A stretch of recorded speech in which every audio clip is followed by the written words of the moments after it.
राजद जैसे दल हो, सपा जैसे दल हो, कांग्रेस जैसी पार्टियां हों, जिनके लिए सेक्युलरिज्म की परिभाषा ही तुष्टीकरण की राजनीति है।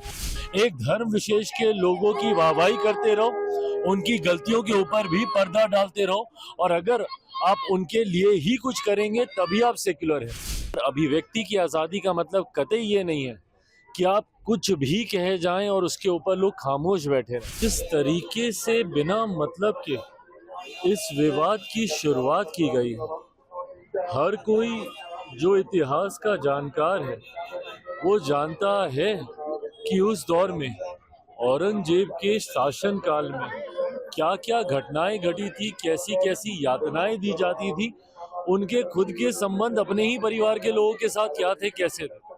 तो जो भी व्यक्ति इतिहास को जानता है वो तमाम इन घटनाओं से वाकिफ है, पर उसके बावजूद समाज में सिर्फ हिंदू मुस्लिम के आधार पर बंटवारा करने की सोच के साथ कुछ ऐसे राजनीतिक दल हैं जिन्होंने उम्र भर अपनी राजनीति में सिर्फ तुष्टीकरण करने का काम किया, और ये तुष्टीकरण की राजनीति ने ही हमारे समाज को सबसे ज्यादा नुकसान पहुंचाने का काम किया। कुछ ऐसे राजनीतिक दल हैं, राजद जैसे दल हो, सपा जैसे दल हो, कांग्रेस जैसी पार्टियां हों, जिनके लिए सेक्युलरिज्म की परिभाषा ही तुष्टीकरण की राजनीति है। एक धर्म विशेष के लोगों की वाहवाही करते रहो, उनकी गलतियों के ऊपर भी पर्दा डालते रहो, और अगर आप उनके लिए ही कुछ करेंगे तभी आप सेक्युलर हैं। अगर समाज के एक बड़े वर्ग की अगर आप इच्छाओं को या उनकी आस्था को अगर आप सम्मान देते हैं तो ये सांप्रदायिकता हो जाती है। पर आपका सेक्युलरिज्म तब ठीक रहता है अगर आप एक धर्म विशेष के लोगों की गलतियों पर भी पर्दा डालें और उनकी वाहवाही करें, तो ये सेक्युलरिज्म है।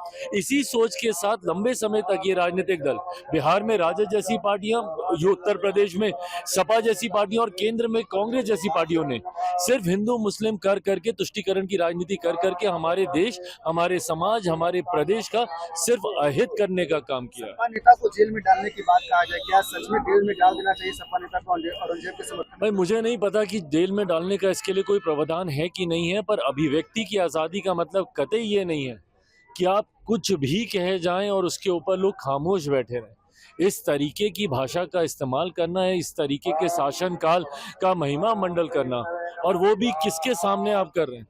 क्योंकि एक ऐसी फिल्म आई है जिसने मराठा समाज के एक बड़े योद्धा को, उन्होंने उनकी बातों को, उनके कार्यकाल को सामने रखने का काम किया, इसीलिए आप ये तुष्टीकरण आप करना चाह रहे हैं। ये सोच गलत है, इस तरीके की भाषा गलत है। अभिव्यक्ति की आजादी में कतई इसको नहीं गिना जा सकता। आपके सहयोगी जदयू के नेता समर्थन कर रहे हैं, कुछ विरोध कर रहे हैं। भाई मुझे नहीं पता कौन समर्थन कर रहा है, नहीं कर रहा है, बट हाँ मैं इतना मैं जरूर जानता हूँ कि जो भी पढ़ा लिखा व्यक्ति है, जो इतिहास को जानता हो, जो जानता हो कि किस कार्यकाल में क्या किया गया, टूटी फूटे इतिहास को मरोड़ परोड़ के परोसने वाले इतिहास को नहीं, जो सही इतिहास को जान रहा है वो कतई इसका समर्थन नहीं करेगा।